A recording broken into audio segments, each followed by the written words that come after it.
Well, hey there. I am back. If you are a subscriber, thank you so much for all your kind words as I've been recovering from a big surgery for 3 weeks laying in bed. I feel pretty weak and I gained a ton of weight just laying there, but I'm back.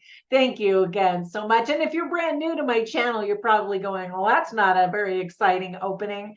I know.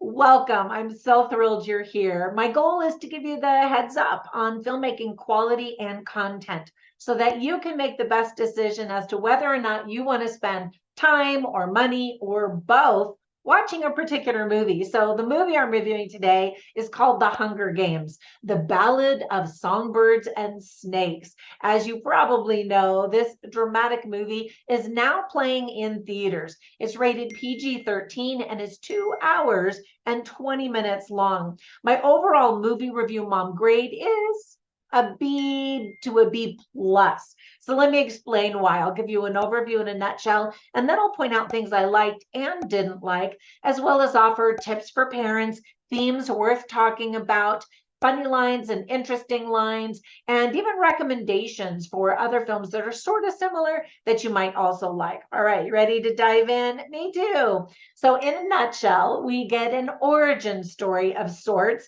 President Coriolanus Snow. What the filmmakers are able to show us in only one movie reminded me of Anakin's plunge into the dark side that took place in 3 Star Wars films. So it feels a little bit rushed, but we get enough that we're like, okay, I guess we can see why President Snow turned out so mean. And of course, obviously, this is the President Snow from the Hunger Games trilogy. The movie is directed by Francis Lawrence, who also directed 3 of the other Hunger Games movies. It's designed as a prequel to the 2012 Hunger Games film. It's supposed to take place 64 years prior. This very dramatic film was written by Michael Leslie, Michael Arndt, and Suzanne Collins. Because they were able to secure an interim agreement from SAG-AFTRA, they were able to market the movie during the 2023 actors strike. So here's a list of things that I really liked about the movie. First of all, Rachel Zegler is so beautiful and has such a lovely voice. She sang all of her songs live on set, which is always impressive. And I'm super excited to see her in Snow White in 2025. Now, there's rumblings and rumors that they're redoing that whole movie. I don't know. It's going to be a while before we see that. But in any case, she and fellow co-star Josh Andres Rivera met while filming the 2021 movie West Side Story together. And they're actually dating in real life. So that's always fun.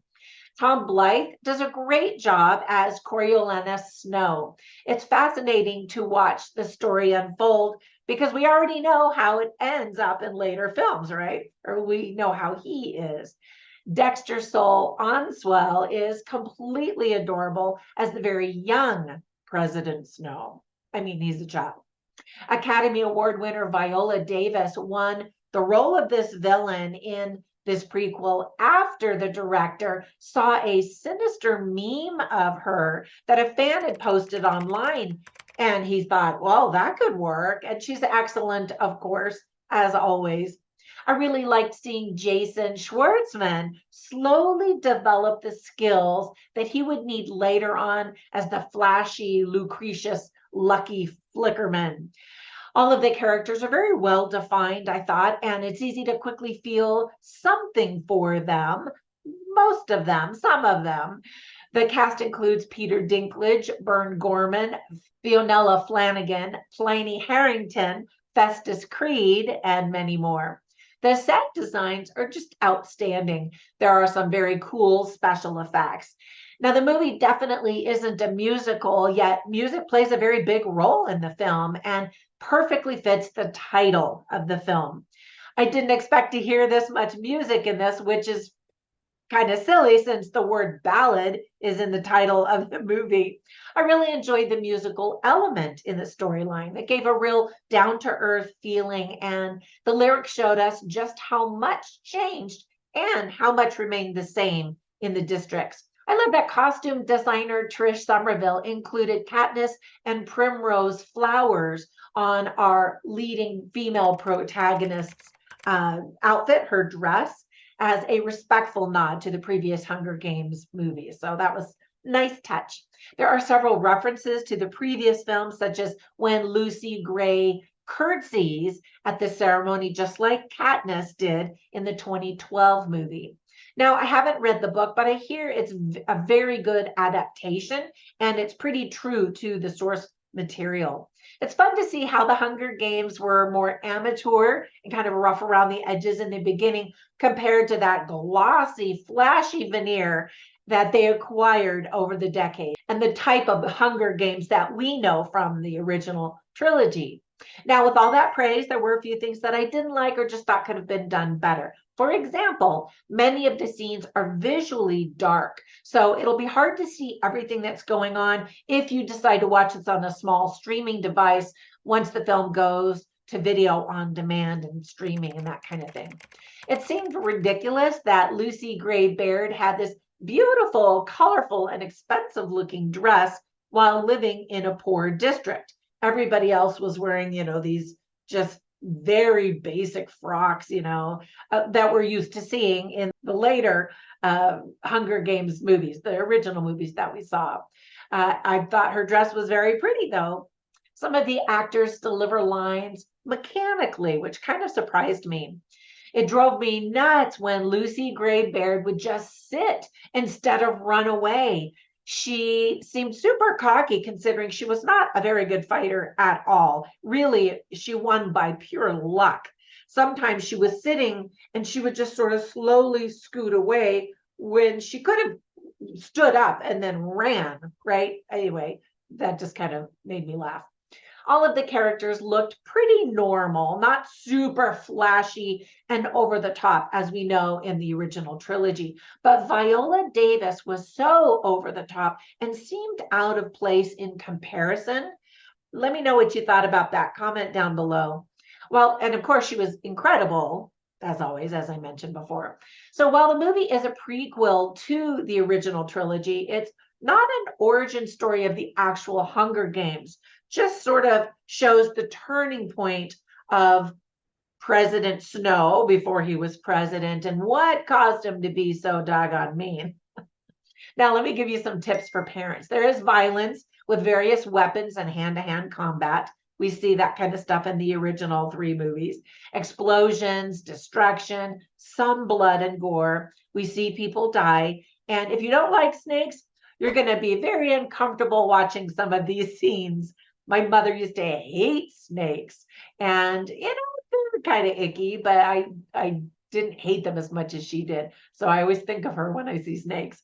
Some of the themes worth talking about are power, control, greed, family, trust, sacrifice, hope, love, and duty. Now, I always write down funny lines and interesting lines simply so I can share them with you so you get a taste for the dialogue and the screenwriting and all of that. I didn't write down any funny lines. I guess there's some very mild humor, but it's very subtle. And this is definitely not a comedy, but I did write down a bunch of interesting lines. You can see them all on my written review at moviereviewmom.com.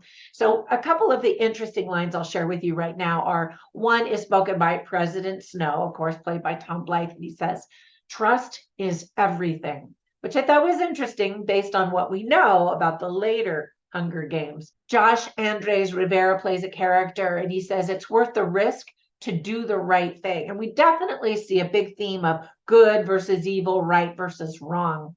Lucy Gray Baird, again, who's played by Rachel Zegler, says, "People aren't so bad. It's what the world does to them." And then another time she says, "The world changes awful fast." And then a really interesting line that President Snow says is, "It's the thing we love most that destroys us." And that's definitely the story of this. He falls in love with a girl and the rest is history, as they say. All right. So before we go, let me give you some recommendations for 3 movies that I thought you should also watch if you like this kind of thing. Of course, If you have been living under a rock and haven't seen the 2012 original Hunger Games movie, definitely watch that. And you might even want to watch it if you want to brush up on how the original trilogy began. Another movie I kind of thought of was Mortal Engines from 2018, where we see a female protagonist fighting society as she knows it. And anyway, I enjoyed it. I thought it was good. And then another one, if you're into the Hunger Games with all of the fighting and the killing and all of that, is Battle Royale from the year 2000. And I remember when the Hunger Games first came out, people kept comparing it to Battle Royale, which, if I remember correctly, is a Japanese movie. I saw it many years ago, and it is bloody and gory and violent and goes way beyond the Hunger Games as we know it. I mean, it's definitely rated R. So, anyway, there you have it. Thank you so much for patiently waiting for me to heal from this surgery so I could start doing movie reviews. And in case you didn't know, I have a website, moviereviewmom.com, where I have all my written reviews. And it was just a matter of trying to get the energy to film a YouTube movie review for you. But if you're anxious and wondering what I thought of movies that have been playing for the last 3 weeks, you can find all my written reviews there. Thank you so much. Again, have a fantastic day, and I will catch you in the next one. Bye for now.